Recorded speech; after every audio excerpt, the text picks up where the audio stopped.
করতোয়া নদীর পাড়ে সবুজে ঘেরা গ্রাম সোভানপুর। সেই গ্রামেরই মুদি দোকানি রায়হানা। বাড়ির পাশে ছোট্ট মুদি দোকানেই সংসার চলে তার। সঙ্গে কয়েকটি মৌসুমি ফল বিক্রি করে চলে টিকে থাকার লড়াই। কিন্তু সেই ফল আর ফসলের ব্যাপক ক্ষতির ধকল এবার আর সামলানো মুশকিল বলেই জানাচ্ছিলেন তিনি। ভবিষ্যৎ হোক নিরাপদ, বিনিয়োগ হোক বিশ্বস্ত, আর আমার পছন্দ সল্ট বে। ওয়েলকাম টু সল্ট বে। এটা মালতার গাছ আমার 12 মাস মালতা ধরে, তাক একবারে মরে তাই শুকিয়ে খড়ি হয়ে আছে। সবজি বা হাফ কেজি করে, আর সবজির গাছের ওজন হাফ কেজি করে সবজি ধরে, এত বড় বড় সেই সবজির গাছটা আমার সবজিগুলো একবারে ঝুড়ে। আমি গরিব মানুষ, 2-4 হলে আমি বেঁচে আমার বাজার খাওয়া হবে। একই অবস্থা পুরো গ্রামের অন্তত 300 পরিবারের। কারো গাছে আম, কারো কাঁঠাল, কলা, লিচু, নারকেল, পেয়ারা। কাছেই ইটভাটা থাকায় সব ধরনের ফলই বিষাক্ত গ্যাসের প্রভাবে ক্ষতিগ্রস্ত হচ্ছে। অপরিপক্ক অবস্থাতেই বেশিরভাগ ফল ঝরে পড়ছে মাটিতে। আবার যেগুলো গাছে থাকছে সেগুলোর মধ্যেও দেখা দিচ্ছে পচন।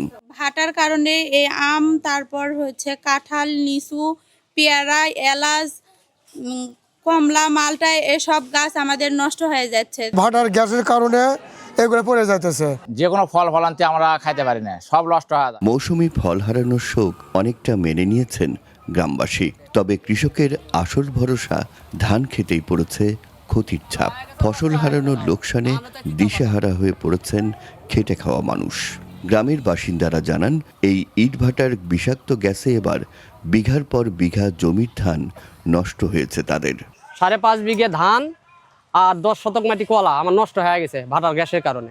এরা কয় যে ইডে হয়েছে, এ ভাটার লয় অন্য ভাটার গ্যাস এসে লাগছে, নানান তাল বাহনা দেয়। হ্যাঁ, জরিপানা দেওয়ার কথা কয়, দিয়ে প্রতারণা করে আমাদের সাথে। এটার দরকার নেই, আমরা উন্নতির দরকার কিনে আসবো, কিন্তু এই ভাটার কারণে আমাদের খুব ক্ষতি হচ্ছে। 300 ঘর 350 ঘর করে লোকের। এলাকাবাসীর অভিযোগ, শুধু কৃষি জমি নয়, মেসার্স রাবেয়া ব্রিক্স বা MRB নামে এই ইটভাটার আশপাশে শিশুদের মধ্যেও শ্বাসকষ্ট সহ নানা রোগের প্রাদুর্ভাব দেখা দিচ্ছে। হুমকির মুখে পড়ছে গর্ভে থাকা শিশুরাও। এটা তো মরণের সাথে মানে অক্সিজেনের অভাব দেখা দিচ্ছে আমাদের এই পার্শ্ববর্তী ভাটা থাকার কারণে। এটা আমাদের ভাটা হওয়ার পর থেকে আমাদের গ্রামের এমনই সমস্যা দেখা দিয়েছে। ইটভাটার বৈধতা নিয়ে প্রশ্ন তুললে ব্যবস্থাপক জানান অনুমোদন আছে তাদের। তবে তার সামনেই পরিবেশ অধিদপ্তরে ফোন দিয়ে জানা যায় প্রশাসন কিংবা পরিবেশের কোনো প্রকার ছাড়পত্র নেই তাদের। প্রশাসনের অনুমোদনপত্র আছে আপনাদের কাছে? জি আছে, মহাজনের কাছে আছে। না, এই ভাটার লাইসেন্স নেই। এটার পাশে 200 মিটারের মধ্যে সম্ভবত স্কুল আছে। গত বছরও আমরা লিস্ট ছিলাম ডিসি অফিসকে ব্যবস্থা নেওয়ার জন্য। পরবর্তীতে আমরা এটা এনফোর্সমেন্টে পাঠাইছিলাম, পাঠানোর পরে জরিমানাও হয়েছে। এদিকে বিস্তীর্ণ ফসলের মাঠ আর লোকালয়ের বিশাল জায়গা জুড়ে প্রতিষ্ঠিত MRB ব্রিক্স বছরের পর বছর অবৈধভাবে ব্যবসা চালিয়ে গেলেও চোখে পড়েনি প্রশাসনের। স্থানীয়দের দেয়া আবেদন আর গণমাধ্যমের প্রশ্নের মুখে সম্প্রতি পরিবেশ অধিদপ্তরে কথা বলে আইনগত ব্যবস্থা নেয়ার আশ্বাস দিলেন উপজেলা নির্বাহী কর্মকর্তা। আমরা এটা পরিবেশের সাথে কথা বলি, আমরা প্রয়োজনীয় ব্যবস্থা গ্রহণ করে উচ্ছেদের আগেও তো আমাদের একটা জটিল প্রসিডিউরে যেতে হয়। অবশ্যই আমরা প্রসিডিউর মেনটেন করে যদি দরকার হয় আমরা উচ্ছেদ করে দিব এটা।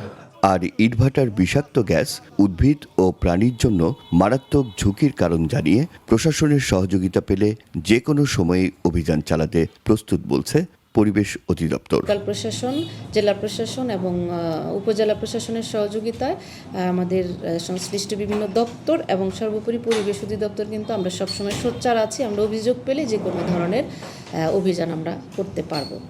কেবল MRB ব্রিক্স নয়, পরিবেশ অধিদপ্তরের হিসাবেই জেলা জুড়ে অনুমোদিত 24টির বিপরীতে পুলিশ প্রশাসনের সামনেই অবৈধভাবে চলছে 150-এরও বেশি ইটভাটা।